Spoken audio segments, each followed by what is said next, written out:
Salut à tous. Dans cette deuxième partie du programme, nous allons nous intéresser à l'étude approfondie des réseaux informatiques. Cela se fait à travers l'étude détaillée des couches du modèle TCP/IP. Donc, on avait dit que le modèle TCP/IP, c'est le modèle plus utilisé actuellement sur les systèmes de communication réseau. Donc, nous allons nous intéresser à l'étude des paquets ou des couches de ce modèle, qui est le modèle le plus utilisé dans la pratique aujourd'hui. Voilà, donc comme on avait dit, le modèle TCP/IP est organisé en 4 couches, dont chacune possède des fonctionnalités des protocoles particuliers. Pour chaque couche, nous allons étudier d'une part ses fonctionnalités. Par exemple, la couche Internet, elle assure tout ce qui est adressage et routage des informations. La couche transport, elle gère les numéros de port et ainsi de suite. D'un autre côté, nous allons étudier les protocoles de communication qui interviennent au niveau de chaque couche. Bien évidemment, nous allons commencer par la couche accès réseau, qui est la première couche, ou la couche qui est directement reliée au support de transmission. La couche accès réseau, donc, c'est la première couche c'est-à-dire que rencontre un paquet quand il vient d'un support de communication. C'est-à-dire quand votre machine reçoit un paquet de données, la couche accès réseau, c'est la couche qui va recevoir ce paquet de données. Cette couche contient toutes les spécificités concernant la transmission des données sur un réseau physique ou un réseau local. C'est-à-dire c'est soit un réseau local Ethernet par câble ou FDDI par fibre optique, ou bien une ligne téléphonique quand on parle d'un réseau WAN. Donc elle gère tout ce qui est acheminement des données sur le support de transmission, la coordination de la transmission, ce qu'on appelle la synchronisation des données, le format de données, la trame, rappelez-vous, la conversion des signaux analogiques numériques analogiques, c'est selon est-ce que vous êtes en train d'envoyer ou de recevoir des informations, et le contrôle des erreurs de transmission à l'arrivée des messages. Voilà, donc à vrai dire, la couche accès réseau, elle est composée de deux sous-couches.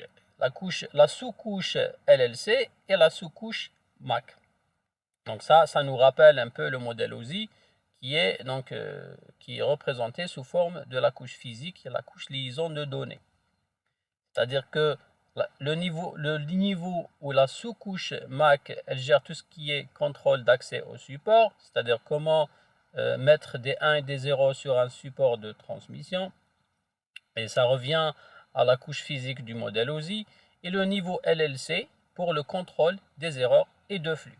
Donc en réalité, la couche accès réseau, elle correspond aux deux couches du modèle OSI, à savoir la couche physique et la couche liaison de données. Donc la couche physique gère tout ce qui est accès au support de transmission, envoyer des 1 et des 0 sur ce support de transmission. Et la sous-couche LLC correspond à la couche liaison de données qui gère tout ce qui est contrôle de flux et contrôle d'erreurs de transmission. Nous allons donc parler du réseau Ethernet qui va donc mieux représenter la couche accès réseau. À travers l'étude du réseau Ethernet qui est un réseau local câblé, nous allons donc voir réellement quel est le rôle de la couche accès réseau. Enfin, le réseau Ethernet classique avait la forme d'un bus. Rappelez-vous la topologie en bus, c'est que vous avez tous les ordinateurs ou les équipements de communication qui sont reliés à un support de transmission partagé qu'on appelle bus. Et puis des deux côtés, vous avez des bouchons pour éviter qu'un paquet de données ne circule infiniment sur un support de transmission. Donc vous aviez dans l'Ethernet classique un ensemble d'équipements de communication qui partagent un support de transmission commun. Le câble réseau Ethernet classique était d'un câble coaxial, d'accord? C'est un câble coaxial qui ressemble un petit peu au câble qu'on utilise pour interconnecter un démodulateur et une parabole.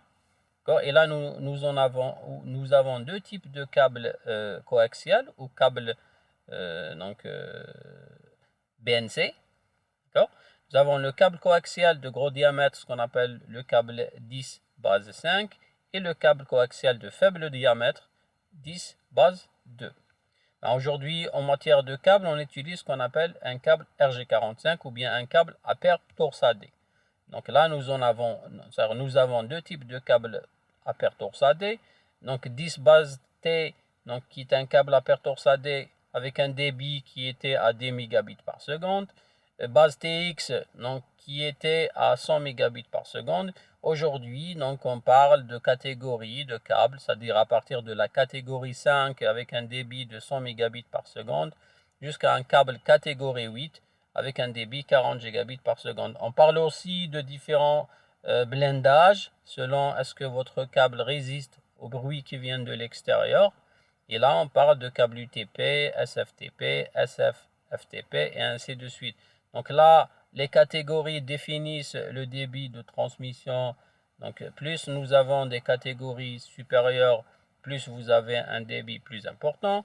Et le blindage, c'est des câbles qu'on utilise par exemple. Plus votre réseau informatique câblé passe par, donc à côté par exemple d'une zone industrielle qui produit beaucoup de bruit ou de champs électromagnétiques, plus vous utilisez un câble blindé. Bien sûr, un câble SFTP par exemple est plus cher qu'un câble UTP et ainsi de suite. Donc on aura peut-être l'occasion d'étudier les différents types de câbles ainsi que leurs caractéristiques. Et nous avons bien évidemment la fibre optique qu'on utilise aussi aujourd'hui dans plusieurs domaines d'application. Donc revenons à notre topologie Ethernet classique qui était sous forme d'un bus. Donc, puisque le support de transmission est partagé, donc nous avons ce qu'on a appelé le problème de collision de messages. C'est-à-dire, si deux ordinateurs envoient en même temps sur ce support de transmission, il va y avoir ce qu'on appelle une collision. C'est-à-dire que le domaine, donc il y a ici un seul domaine de collision. Donc, quand un ordinateur parle, c'est tous les autres qui vont recevoir cette information. Et si jamais vous avez deux ordinateurs qui envoient des données en même temps, là, il va y avoir une collision. Là, je vous invite à revoir la première partie du modèle réseau informatique dans laquelle j'explique de manière détaillée un domaine de collision, le principe de collision, et puis donc tout ce qui est domaine de collision, domaine de diffusion, et ainsi de suite. Il suffit de cliquer sur le lien qui s'affiche ci-dessus pour aller faire une petite révision. Voilà.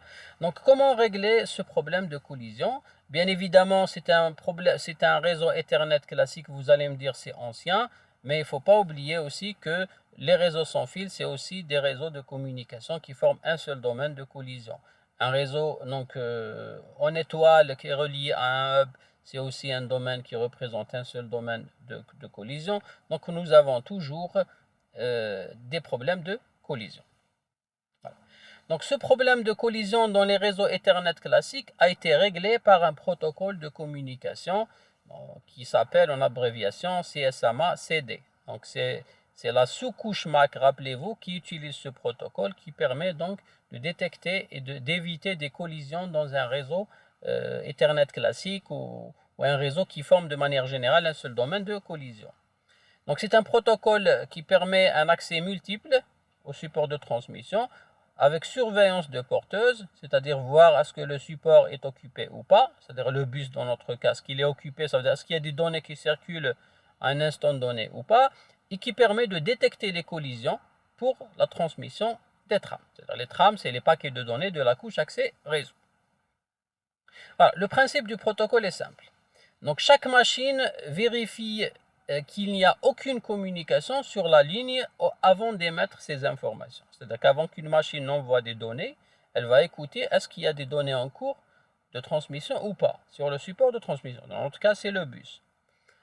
Mais si, comme par hasard, deux machines envoient simultanément des informations, donc il va y avoir une collision. Donc le protocole fonctionne de la manière suivante dans ce cas-là, c'est-à-dire dans le cas où deux ordinateurs envoient en même temps. Premièrement, les deux machines arrêtent d'envoyer des données, c'est-à-dire interrompent leur communication. Et puis chacune attend un délai aléatoire, d'accord? Donc les deux machines arrêtent d'envoyer des données et puis chacune va définir un délai aléatoire, c'est-à-dire un chiffre aléatoire, qui va lui permettre d'attendre ce délai-là avant d'envoyer des données. Donc il est quasi impossible que, comme par hasard, les deux machines vont deviner le même délai. Donc, par exemple, celle-ci va dire dans 40 nanosecondes, je vais renvoyer. Celle-ci va dire dans 1000 nanosecondes, je vais réenvoyer. Comme ça, avec deux délais aléatoires, on a de très faibles chances que les deux ordinateurs vont attendre la même durée. Donc, je répète, les deux, quand il y a collision, c'est-à-dire les deux ont envoyé des données en même temps, donc il va y avoir une interruption de communication. Chaque machine arrête d'envoyer des données sur le support de transmission et chacune va définir un délai aléatoire à travers lequel elle va envoyer ces informations. Donc à l'expiration du délai, la machine envoie les données de manière immédiate. Voilà, donc pour le Wi-Fi, on utilise un autre protocole parce qu'il est difficile de détecter une collision avec ce qu'on appelle le problème d'une machine cachée et ainsi de suite. Donc on aura peut-être l'occasion de voir ça par la suite. Qu'on utilise un autre protocole dont l'abréviation est CSMA-CA. D'accord? Donc avec RTC, CTS, etc., RTS, CTS et ainsi de suite. Donc on aura peut-être l'occasion de voir le fonctionnement ou le protocole qui est utilisé dans un réseau Wi-Fi. Là, notre objectif, c'est d'étudier la couche accès réseau.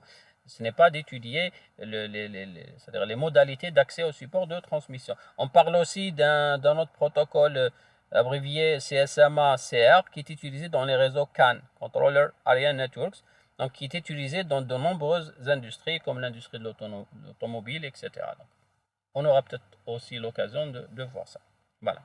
Donc c'est pour vous dire que l'Ethernet classique forme un seul domaine de collision. Donc on peut avoir des données qui rentrent en collision si jamais plusieurs ordinateurs envoient en même temps. Et là, on doit utiliser un protocole de communication qui permet justement d'éviter ces collisions.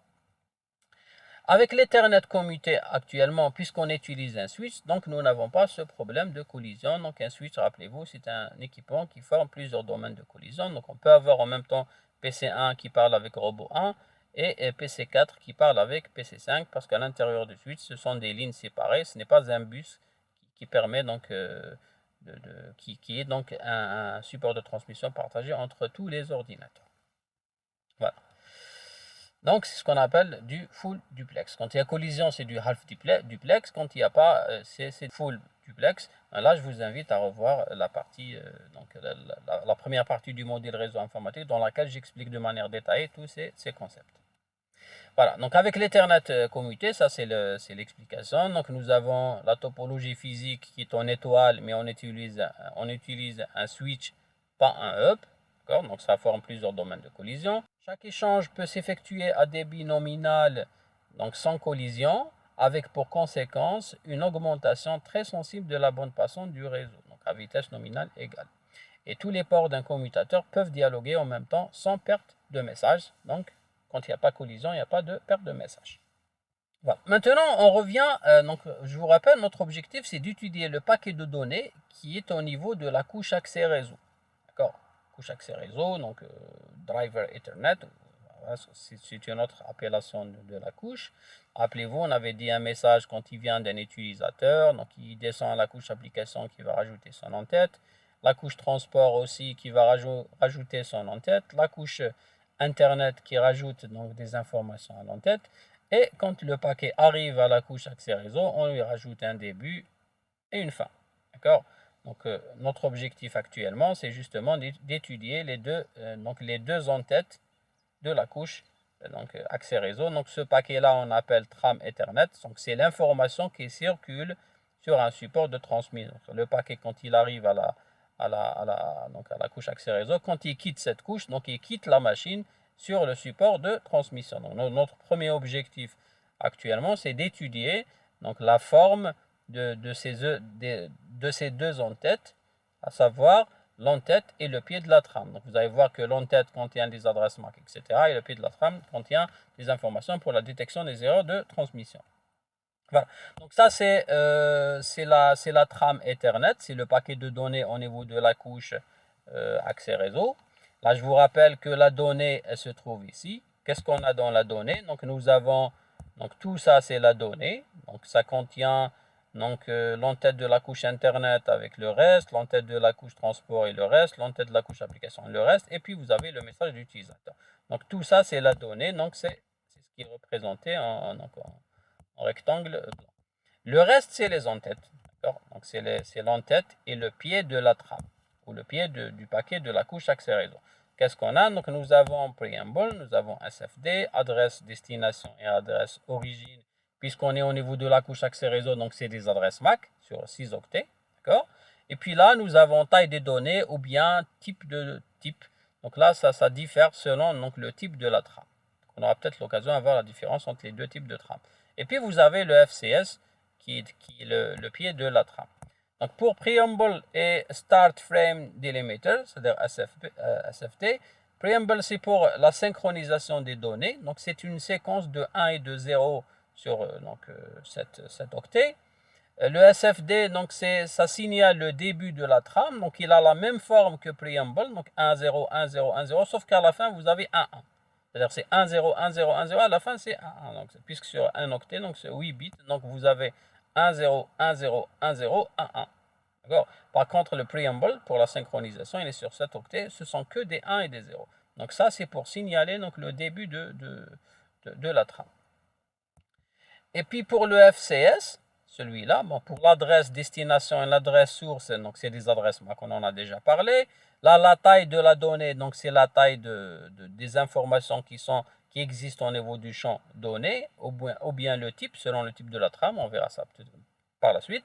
Et le FCS, c'est pour vérifier l'intégrité de la trame. Donc c'est ça l'information qui permet au récepteur de savoir est-ce qu'il y a eu des erreurs de transmission ou pas. Et là, il y a plusieurs algorithmes qui permettent de détecter, voire de corriger les erreurs de transmission. On aura aussi l'occasion de voir le détail. Voilà, donc le paquet est terminé par ce qu'on appelle un délai, donc interframe gap, qui est un délai entre trames. Donc à la fin, la machine qui envoie cette information doit attendre 9,6 microsecondes. Pourquoi ce temps d'attente? Pour éviter d'avoir ce qu'on appelle des machines bavardes.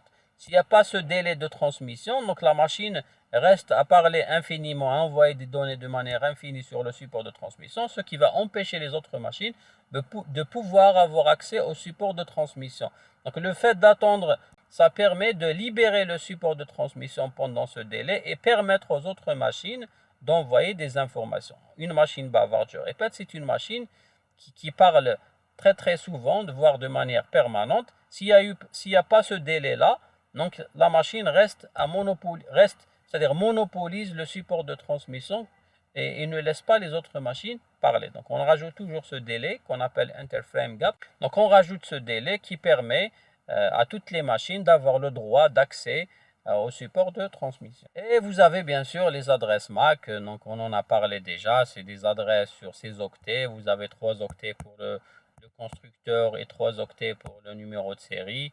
Là, pour voir le détail, on a vu ça de manière très détaillée dans la première partie du module réseau informatique. Et je vous invite à cliquer sur le lien ci-dessus si vous voulez faire une révision là-dessus, ou si vous n'avez pas encore vu ça, je vous conseille d'aller le voir parce que ça va vous permettre, c'est un prérequis nécessaire pour comprendre la suite de ce que nous allons faire. On a parlé d'une adresse MAC de Broadcast Diffusion, Multicast Group, Unicast. On a pris quelques exemples d'adresses MAC de constructeurs connus et ainsi de suite. Là, je vous invite à revoir le cours si vous voulez, donc bien maîtriser la suite de ce que nous allons étudier. Après avoir étudié la forme du paquet au niveau de la couche accès réseau, ce paquet-là va quitter le réseau à travers le support de transmission pour aller rejoindre la même couche accès réseau de la machine destinataire qui va à son tour étudier les différents en-têtes avant de le donner à la couche supérieure qui est la couche Internet. La couche qu'on va étudier dans le prochain cours.